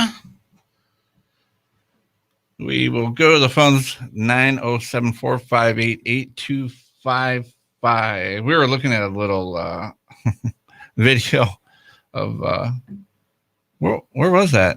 That was that a CPAC? That was a CPAC. Oh. Yeah. They're carrying in a golden statue of Trump. That's their golden calf. Their golden calf. And people say that we're supposed to assume we're ridiculous when we say that statism is a form of worship.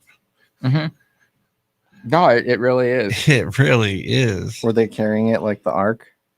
Pretty close. It was. Let's see. It's on a wheeled dolly. They're actually touching it though, so it wasn't completely. It didn't melt them when they looked at it. No, it's a statue of a golden Trump with a suit jacket, a red tie, and American flag shorts. And it's actually a golden Trump, a golden trumpet. I wish they would have made one out of a giant Cheeto. That would be awesome. All right, let's get back to the 458-8255. Hello, caller. You were up on air. Hey, good morning. Good morning. Hey. You guys got me cracking up here. Man, I'm getting a lot of feedback on the phone. I'm going to call back. Really? Oh, no. Wait, I fixed it. Oh, okay. Yeah, you did fix it. Sorry about that. Okay. Anyway, you're talking about how, how people need to get their, stuff together. Did you? I just had to call in because I was wondering if you saw a video. I saw it yesterday where this guy is standing outside of, I don't know, a grocery store or something. And as people come up, he's blocking the area. Everybody's wearing masks. He's wearing a mask and everything.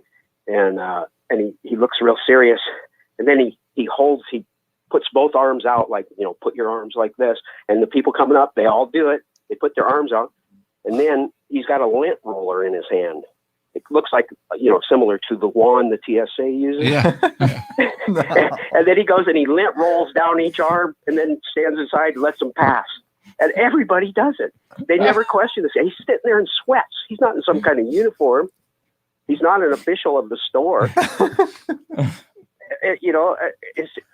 I thought it was brilliant. Whoever this guy is, it's like, wow, what a great social experiment. No joke. Well, you remember years ago there was someone was pulling a prank, the official breast inspector, and they go to women's houses and they'd actually go along with it.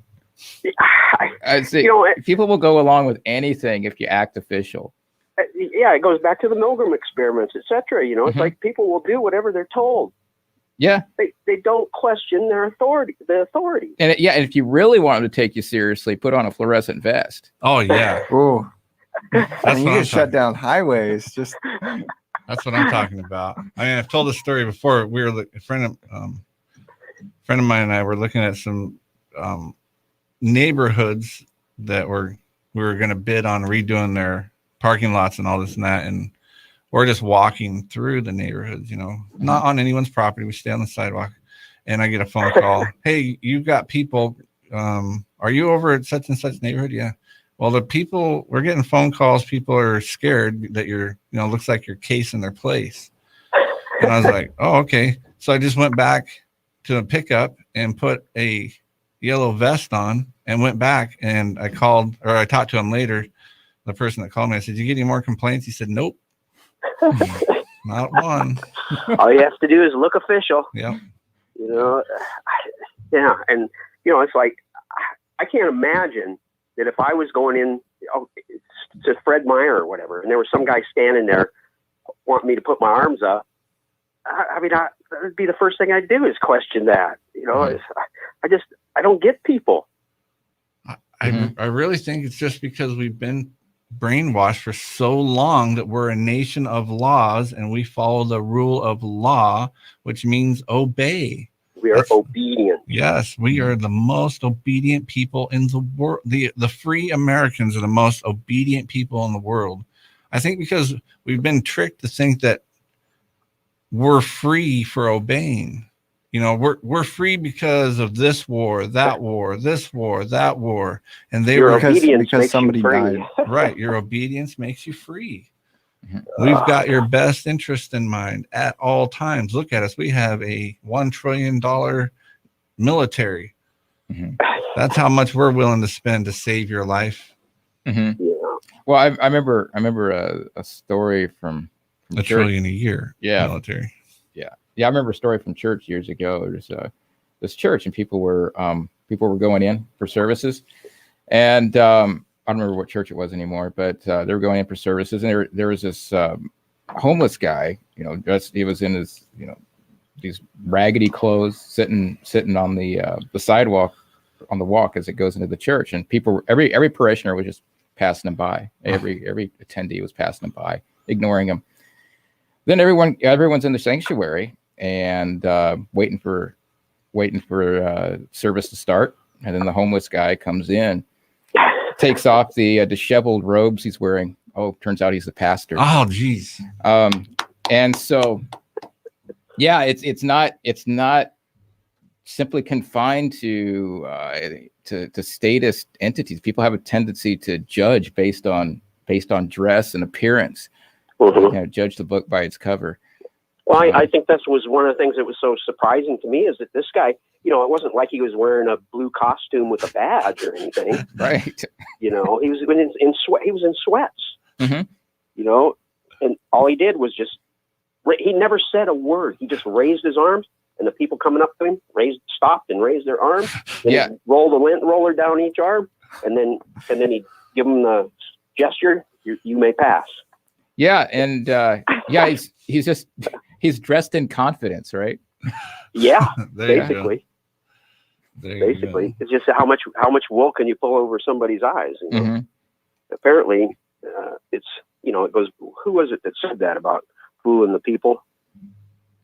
Lord. Oh, you can. Wasn't it? Talk about Abraham Lincoln's quote. You fool some of the people some of the time. Was that Lincoln?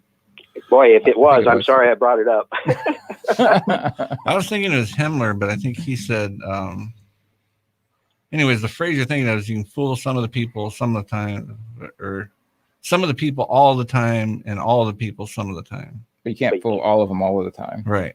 I think that was attributed to Lincoln, but I don't know if it's one of those quotes that. Well, I wouldn't be surprised if Himmler quoted Lincoln at all. They admired Lincoln. Yes, they did. Quite a bit. That's a historical fact. Yeah. It's not just talk. That's right. For reasons. And look what other country admires him with the biggest statue, and what president do they always speak of? It's always Lincoln. We always want to be Lincoln. Okay. Well, he's the father of the modern federal state. So yeah, that's true. The father of democracy. Boy, I tell you, I laugh at it every day. You have to laugh at it, you know, and I'd love to come up with some things like that. I thought that guy was really smart to come up with that. You know, he doesn't say a word. I love that. And people just do whatever he asserts that they should do, and on they go. You know, that reminded me so much of the Milgram experiments where people would shock people until death, they thought, as long as the authority told them they had no other choice. You must do it.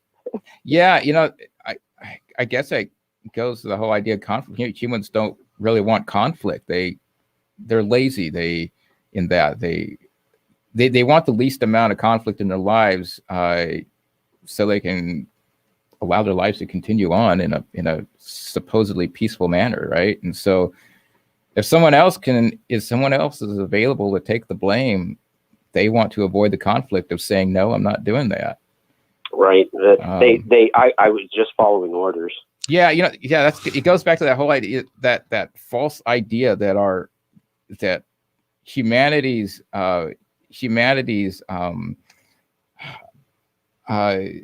problems are rooted in its desire for conflict. Well, no, it's not. It's rooted in its desire to avoid it at all costs. Yeah. And maybe that's a difference between us, is because I am not willing to do that at all costs. Well, there's a few of us, like the ones here in this room, and you, and some of the callers that we have who recognize that, and we're just not. We recognize the damage that's caused by agreeing and just going along with. Look at what happened when 9/11 happened, and we got the Great Patriot Act, and all of a sudden we had this new entity called the TSA, and they were basically raping people in public, stripping people down in public. At the very beginning, people were kind of freaked out about it, like, what the crap? But they still did it. And eventually, who even thinks about besides me or us, who even thinks about TSA now? I know. I don't understand. I remember when that happened, when 9/11 happened, and I was down in Portland and had to fly back. And of course, they had shut down all flights, and you couldn't get out. And then that's when they first started the TSA up. Yeah. And I used to make a lot of fun, because Alaska Airlines had their own security before that, and occasionally, they go, sir, do you mind if we test your carry-on for bomb evidence or like do this sniff test or whatever. Right. And it's like, well, you're going to do what you're going to do, so go ahead. And so usually what I would do is pack all my dirty underwear in there, for them to go through, because it just kind of irritated me. But then when they brought the TSA in, and right after 9/11, that first flight I got on, they took my nail clippers out of my carry-on bag. Yeah. And we're going to confiscate them because of we're talking fingernail, not toenail. We're talking fingernail clippers. And they made me, basically what I did is I just broke the nail file off of it so I could keep the clipper. Otherwise they were going to confiscate it. That was the ridiculous level they were at. Oh yeah, but the point being, did the TSA ever go away? And they haven't. No. And when as soon as they started that, I just went, oh my God, Osama bin Laden, just come cut my throat. We're done. He won. As a free society, we are done. He won. He won. He won. And that's why, when they keep talking about this lasting for years and mask mandates and more mask mandates, and the new CDC director just said that this new strain that's out it's even worse than the last. And so we can't ease up now, and everyone needs to get this out of their mind that we're going to go back to normal. Well, we are not going back to normal. You saw the ADN article earlier this week. The Brazilian strain is here in Alaska. Yeah. They are never going to let us go back to normal. They're even talking already in Congress that we need to have environmental lockdowns, climate change lockdowns. Yes. certain areas of the United States and certain states and blah blah blah, not necessarily all at the same time, but we'll have certain lockdowns to help with their air quality. Well, yeah, I heard Mike's best friend Klaus Schwab was saying that he does read every letter the guy writes. he was saying that we have to stop all that. Well, that's the green agenda. Stop all airplane flights. except for, of course, the people who own their own airplanes, and stop, all fossil fueled cars, fossil fueled energy or power plants. We're going to stop them all. And Biden is well on his way to doing it. Yep. Yeah. And that, I mean, look at that. That could be one of the final straws for Alaska, because look at how much of Alaska relies on air travel. All those villages that won't get their mail or food. Right now, that's our only means of escape from this state if you want to get out. Yeah, it is. Yeah, you can't reliably get through Canada. You might be able to, depending on who's at the border. If you could somehow prove you're essential in some way, possibly you could get through. I don't think on a for a family related matter you can get through anymore. Yeah, I don't know. They tend to change it. Well, it's gotten continually more hostile. It's not very it's consistently getting more hostile, but it hasn't been consistent. Right. Except for getting more hostile. Which is why, I mean, it's there is no going back to normal. They're never going to stop this. The only way to stop it is for people to stop obeying. Well, that depends on your definition of normal as well. Well, yeah, I know. Because I don't think we're going to go. I don't think it's possible to go back to normal, because the great crash is about to happen. I mean, they're even talking about it in the normal news right now. Yeah, how bonds are about to collapse. Yeah, collapse. And once that happens, it's like it's a spiraling thing. It's done. The Fed is done. I would buy some if you guys got $24 extra. Go buy a piece of silver with it, because I don't know if you saw the next great short. The next GameStop is silver. Yeah, I saw that. Let's see. That's going to be crazy weird. Yeah, Armstrong was saying. And I'm just bringing up money just because. So does that mean any kind of silver? I would think so. Yeah. I don't know why not. Yeah, Armstrong was saying that the gold silver ratio would end up bottoming. Bottoming somewhere in March, and then I don't know. After that, we may see a rise in, depending on how far it goes. See a rise in gold again. But that all depends on how long the ride lasts. I mean, ultimately it's all going up. Zero Hedge has like 5 articles with financial guys and bigwig billionaires all saying it's toast, it's over. There's no way to stop what's coming. Well, that's why you see all of them buying into Bitcoin now. I know. Absolutely. Tesla, Elon Musk, etc. Commodities are going crazy.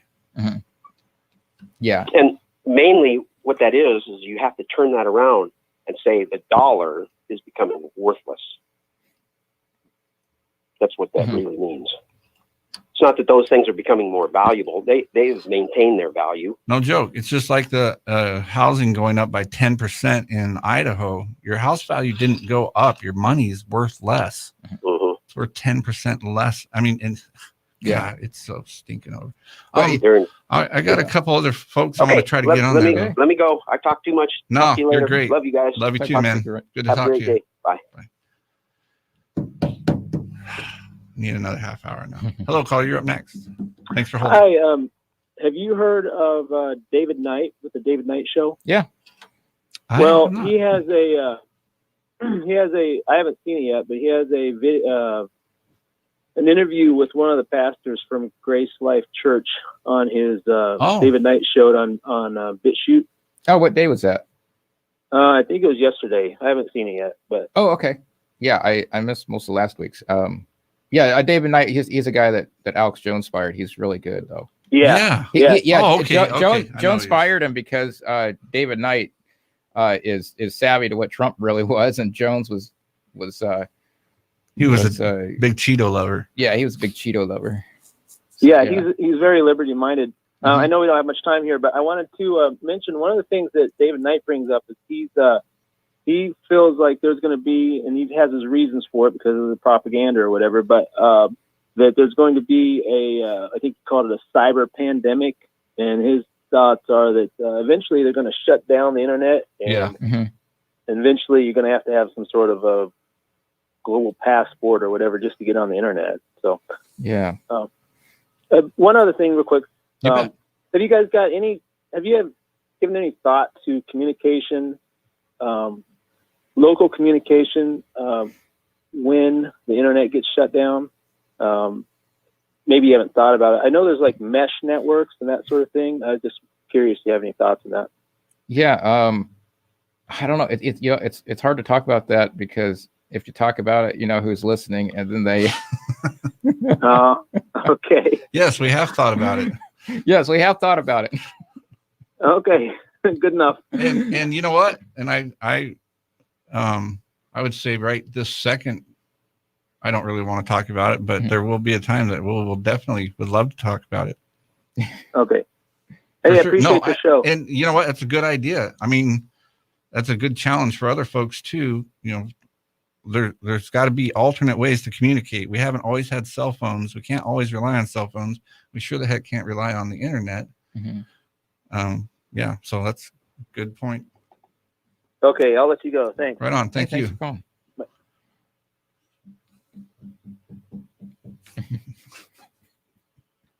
Like I always say, the best conversations are off air. Yeah. All right, let's get to the next caller. Hello, caller. You are up next. Hi, this is Ed. Seeing how this is such a topic, it actually reminded me of someone that I enjoyed listening to, Frank Turney. Yes, and the question I always had, you know, he tried to help the people with juries and courts and all those servants that needed to be obeyed. I'm curious, why was he banned towards the end there? And then along with him, I kind of, actually, I have no idea why Brian was denied his First Amendment right. But do you have any input on that for all of us to hear? Just that we don't work for the radio station. Okay. And that's why and I don't feel as apprehensive about calling in. Yeah, we don't ban anyone. I mean, if someone says a swear word that's not allowed by the FEC, then I have to drop them. But just that way the station doesn't get in trouble for allowing, you know, bad words over the airwaves. But we enjoy, I want to hear what people have to say. I don't care what their opinion is. I don't have to agree with it either. But I know what you're talking about, and I don't know why. Like I said, we pay to be on the air. We're not part of the station. So free speech reigns here, my friend. Not always, not in that place. Well, no, not in that place. I should say this show. Frank Turney. I mean, Frank Turney, he was a great friend. We had him in studio several times. He called, his last call was a few days before he passed away. Yeah. He came in here pretty much baked one time. He did. Yeah. So in the spirit of Frank Turney, may I announce through my own experience, I'm embarrassed through my own experience. I didn't know how bad it was until I had my own crisis. But jury nullification, you potential jurors, learn your duties. Yep. You are the balance of power, the ultimate wall. Yes, the last wall. The word governed comes to mind. And that I'll just leave it at that. No, you're very right. You know what? We need to start talking about that again. Yeah, we need to do that again. Because that's way more important than having a legislature pass a little law. Because you never can trust them to back themselves up. No, they've been circumvented too, as well as the court system. So it's down to us. Yeah. And always has been, really, but we've neglected it. Exactly. And other people have taken the mantle up and taken it the wrong way. Right on. Well, thank you. Well, thanks for taking my call, and it's good to hear y'all. Just one of those last hopes. No, I appreciate that. It's a good reminder. All right. Thank Have a good day. You too. You too. All right, folks, we're over just a little bit. Darn it, you didn't get to hear Fox fake news. But we will be back next week. This is Patriots Meant. Everyone be safe. And, yeah, think of alternate communications. Neighbors, all too familiar rumblings in the ground. Emotions flowing high, you understand, until someone called Bigfoot Pumping and Thawing. I have very few neighbors. However, septic tanks all agree Bigfoot Pumping and Thawing should visit us once a year for longer life and better service to our families. The following is a paid advertisement by Purity Products. These statements have not been evaluated by the Food and Drug Administration. This product is not intended to diagnose, treat, cure, or prevent any disease. Hello and welcome to the show. I'm your host, Pat Campbell. We've got a fascinating program for you today. Our guest today says that there is a youth molecule in the human body, and he says this molecule of youth happens to be concentrated in our skin, hair, eyes, and joints. He says this substance